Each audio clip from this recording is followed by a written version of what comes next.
Halo, saya Felix Trikuncoro, Fakultas Sains dan Teknologi, Program Studi Teknik Industri. Pada kesempatan kali ini akan sedikit mengulas tentang tema Foundation of Planning yang akan saya ambil berbagai studi literatur di perusahaan tempat saya bekerja, yaitu PT Tema Indonesia Cibitung Factory. Nah, sebelumnya apa arti perencanaan? Perencanaan mendefinisikan tujuan organisasi, menentukan seluruh strategi untuk mencapai tujuan, dan mengembangkan rencana sehingga kegiatan kerja itu terintegrasi dan terkoordinir dengan baik. Nah, ada 4 jenis-jenis rencana atau planning. Yang pertama, berdasarkan luasnya. Yang kedua, berkerangka waktu. Yang ketiga, spesifisitas. Dan yang keempat, frekuensi. Berdasarkan luasnya, bridge. Ada dua, yaitu rencana strategis dan rencana operasional. Rencana strategis adalah rencana yang diterapkan di seluruh organisasi dan menetapkan tujuan organisasi tersebut. Nah, aplikasi di perusahaan yang tempat saya bekerja, contoh di Januari 2021 dimengumumkan bahwa kemungkinan perusahaan akan ditutup dan shutdown. Akan tetapi dari head office tidak berkenan, maka di Indonesia jajaran BOD membuat sebuah perencanaan bahwa perusahaan akan memulai bisnis model baru, yaitu model houseware atau peralatan rumah tangga dengan brand sendiri, dengan tujuan perusahaan bisa grow up kembali. Kemudian untuk rencana operasional meliputi operasional tertentu dari sebuah organisasi. Nah, dengan adanya bisnis baru tersebut, para manajer segera membuat rencana kerja guna menunjang produk tersebut. Contohnya rencana persiapan mesin, dari persiapan relokasi mesin, rencana mendatangkan molding tersebut dari head office Jepang, kemudian rencana perbaikan infrastruktur. Nah, infrastruktur tersebut guna menunjang, karena produk houseware ini produk-produk yang memiliki kelas premium, sehingga harus direncanakan dengan matang. Berdasarkan kerangka waktu, terdapat dua juga, itu rencana jangka panjang dan rencana jangka pendek. Rencana jangka panjang itu kurun waktu 3-5 tahun ke depan. Nah, dalam hal ini top manajemen juga ikut terlibat dalam perumusan rencana jangka panjang. Contohnya, ekspansi bisnis di lokal market untuk produk houseware tersebut dengan mendirikan sebuah anak perusahaan berupa perusahaan trading untuk penjualan. Kemudian membuat rencana kerja yaitu kerjasama dengan pihak ketiga untuk membuka official online shop. Kemudian rencana jangka pendek, rencana yang berjangka waktu yaitu 1 tahun ataupun. Contoh, program kerja quarter dalam bentuk improvement action plan. Jangka waktunya adalah 4 kali dalam 1 tahun. Berarti setiap 3 bulan harus sudah finish. Dan setiap departemen membuat rencana kerja masing-masing untuk mendukung kebijakan BOD di awal tadi, yaitu rencana bisnis houseware tadi. Nah, berikut contoh rencana jangka pendek yang kebetulan di departemen saya sendiri juga ikut membuat, ya, first quarter sampai ke 4 quarter. Nah, yang ketiga berdasarkan spesifisitas atau kekhususan. Ada rencana arah dan rencana khusus. Rencana arah adalah rencana variabel dan memberikan panduan umum. Contohnya weekly plan untuk improvement, yaitu improve pada operasional produksi mengacu pada safety, quality, delivery, dan cost. Bisa dituangkan dalam one week, one improvement, 5S patrol. Kemudian rencana khusus. Rencananya tujuannya ditetapkan dengan jelas dan tidak menyiapkan untuk interpretasi. Rencana tersebut memerlukan tujuan yang spesifik dan tidak mengandung ambiguitas. Contoh, untuk menggaransi kelayakan peralatan dibuat rencana uji periksa terhadap mesin produksi, utilitas, pesawat angkat dan angkut hoist crane. Nah, dalam hal ini melibatkan pihak Disnaker yang bagian untuk K3, keselamatan dan kesehatan kerja. Maka perlu dibuatkan rencana atau plan khusus sehingga dari pihak ketiga dapat hadir sesuai dengan waktu. Kemudian berdasarkan frekuensi penggunaannya, ada rencana sekali pakai dan rencana siaga. Nah, rencana sekali pakai adalah yang secara spesifik didesain untuk memenuhi kebutuhan dalam situasi yang unik. Contohnya di perusahaan Tenma ini dengan adanya produk baru yaitu houseware dan pendirian anak perusahaan, maka manajer membuat rencana proyek pembuatan area warehouse sekaligus area untuk preparation delivery houseware untuk lokal market. Kemudian membuat budget plan juga. Nah, untuk rencana siaga, rencana berkelanjutan yang memberikan panduan aktivitas berulang kali. Contoh, membuat yearly policy kebijakan setiap tahunnya, kemudian membuat SOP untuk penanganan produk houseware ini.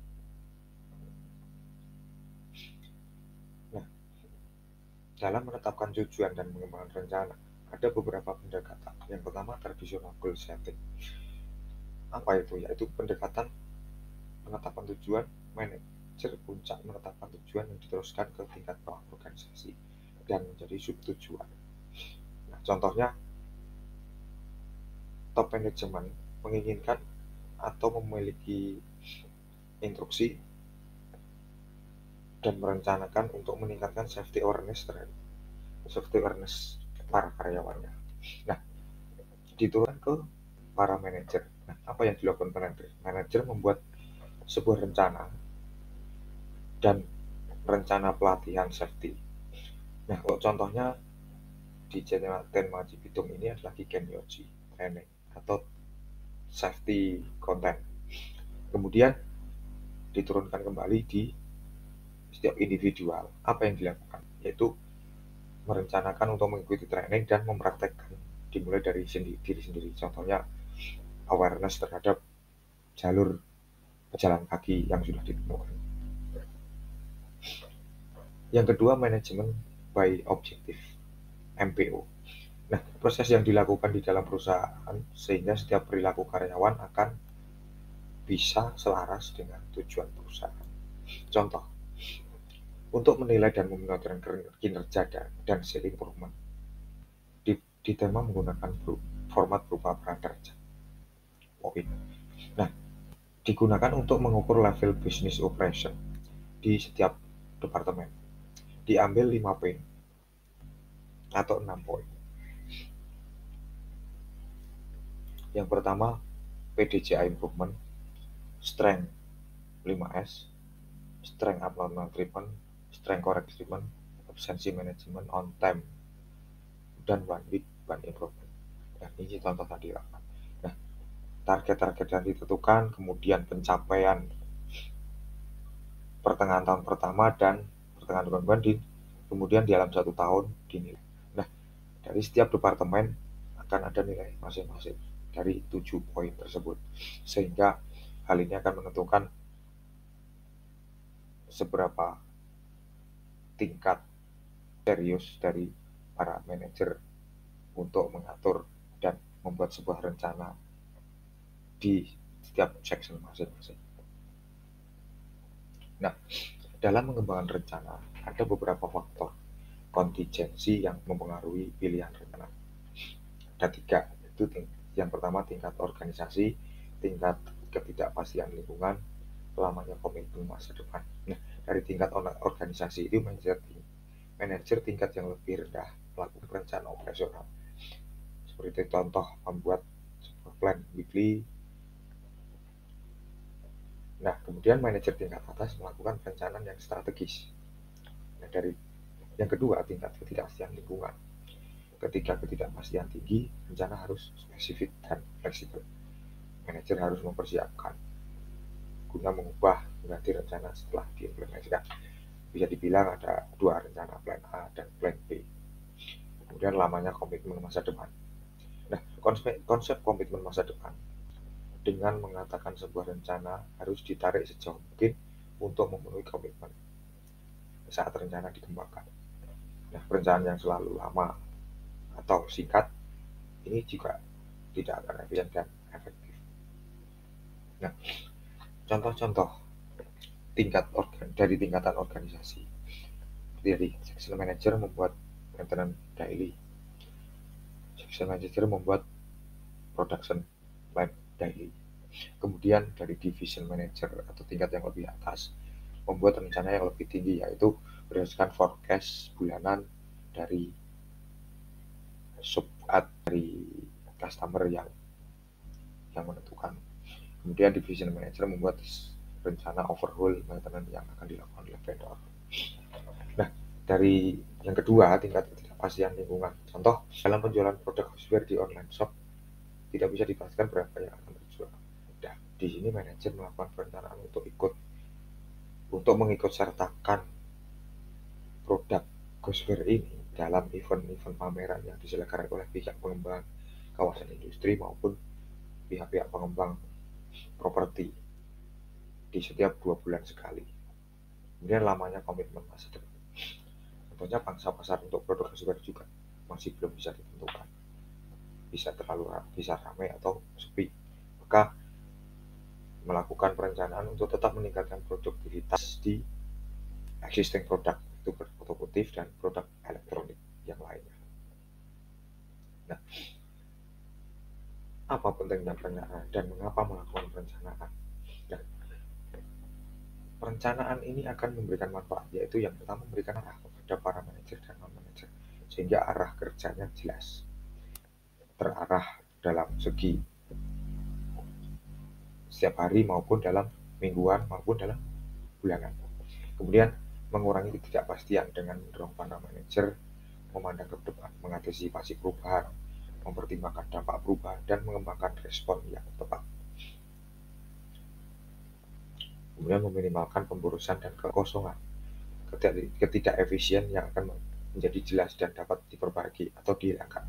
Sebagai contoh, jika tidak ada sebuah planning, maka member atau anggota kelompok tersebut akan bingung dan cenderung akan duduk-duduk atau nongkrong atau berkumpul-kumpul yang tidak jelas, sehingga kinerjanya juga tidak efektif.